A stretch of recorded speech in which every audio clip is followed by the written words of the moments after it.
Hey you guys, it's Britt. Tonight we're here to talk about the Dougherty Dozen. They're a TikTok family that I came across recently thanks to Mom Uncharted, and I had quite a few thoughts, so if you're interested, please keep watching.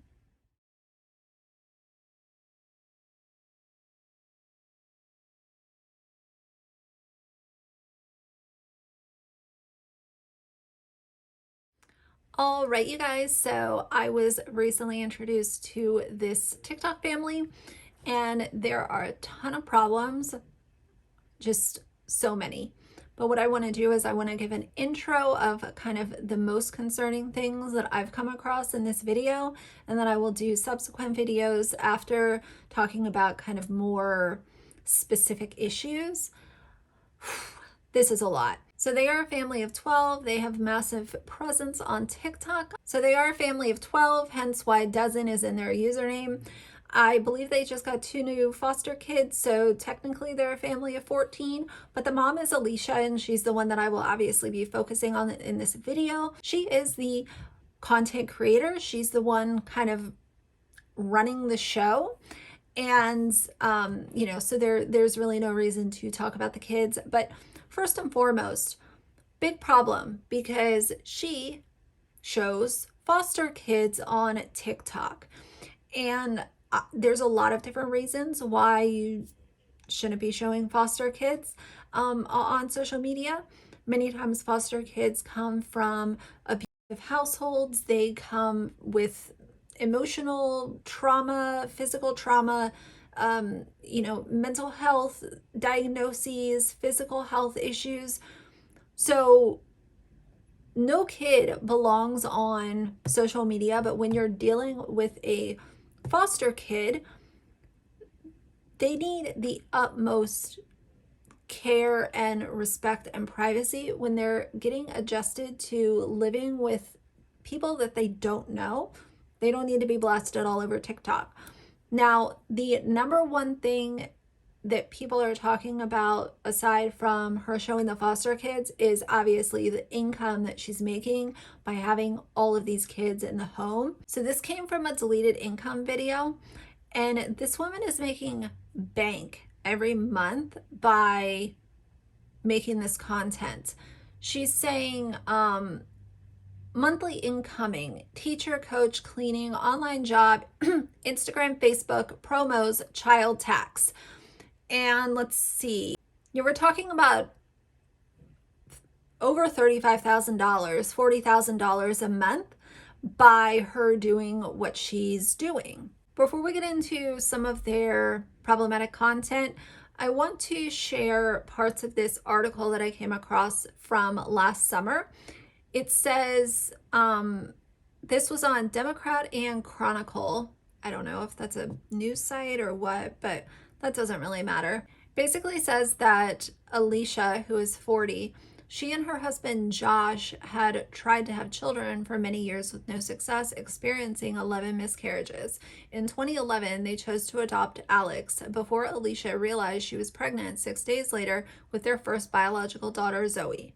8 years later, they now have 10 kids total, 6 of whom are adopted. 4 are their biological children. This whole thing about like splitting kids up, just say that they have 10 kids in total. I get it, like this is an article, but they're all their kids. I don't, whatever. She made the decision to join the video website TikTok because pandemic life like everyone else. Watching TikTok was hilarious. We spent our days laughing at other people's videos. A year ago, we did it as a hobby and realized we could share our story with others, inspire others to adopt from foster care. And now she's showing how they pack for trips and go to Wegmans. And Wegmans is a grocery store for anyone that is not aware. They were also recognized by Good Morning America and the Drew Barrymore Show. I wish these shows would stop advertising for family vloggers. It's so frustrating. So she's standing on the message of awareness and saying that she wants to encourage other people to adopt from foster care. And all of the good things. I think that it's absolutely wonderful if you're in a position where you can care for a foster child, or you're in a position where you can adopt and change a child's life. I think that's amazing, but I don't think that all of these kids that are in her videos need to be exploited in order to get her message out. So obviously the income is a big point of discussion when talking about this family. The income is crazy to me too, but what I think about is just the kids' privacy. And the way that I was introduced to them was because there was a video that they posted, and there was a commenter that asked, "Can you share where all your kids sleep at night?" And she said yes. So you're bringing foster kids into your home with, other children as well. And you have this TikTok following now, and you're not only showing foster kids that are not supposed to be, being filmed and stuff, now you're also going to show the world where they lay their heads at night. And these foster kids could have come from really scary situations where they need to feel safe in their home. And I don't think that coming into a TikToker's home who's doing home tours and telling the world where they go to, the grocery store every week, I don't think that that is in the best interest of the foster kids. And that's what I will say about that. Alicia will post and delete quite often. She does this with TikTok and Instagram, where she'll post the kids and then you'll go back and the video is gone. So I know a lot of people take screenshots of their stuff, and this woman has to know that posting these kids is not in their best interest. But in my opinion, these families blow up and they get, the recognition and the internet fame. And so even though at one point in time she would have known that it's wrong, it's almost like, what are you going to do now? I talk about this a lot with going back. So you've already shown the world your kids, whether you're fostering them or not. You've already shown the world all of them. So what are you going to do? Make an announcement and say, no more? She knows that she's going to lose the clicks and views that she's been receiving. It's obviously helping their family a lot based off of the income list that I showed a couple minutes ago. So it's so hard to reel it back in once it's out there. And this is a complete invasion of privacy. If I was a fostering organization in her area, I would make it well known. This woman shows foster kids all over social media. And I really have a lot of concern as to why this is being ignored.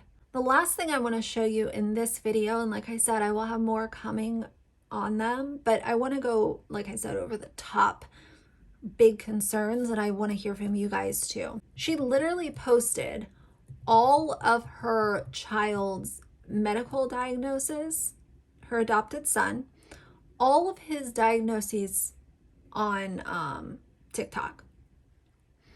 There is this huge list, ADHD, aggression, anxiety, behavioral issues. It is absolutely insane to me. What she's doing with this is collecting sympathy. We see this with Ika from the McLeod fam a lot, where she'll share these very personal, private medical issues, behavioral issues, mental health issues, and she'll post them online as a way to get attention on herself, so that people say, oh, you're super mom. How do you do it all?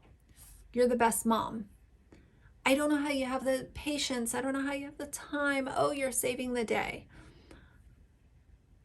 And what this is doing is giving that parent influencer exactly what they're seeking.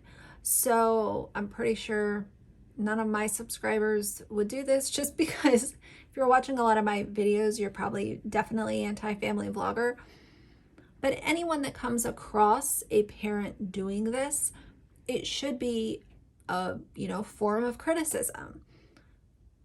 Put it in a, nice way. We don't have to name call or anything, but these are things that deserve to be called out, because your child's behavioral issues or their medical problems are not an avenue for you to get clicks, views, clout, money, subscribers, sympathy, pity, attention, or anything of the sort.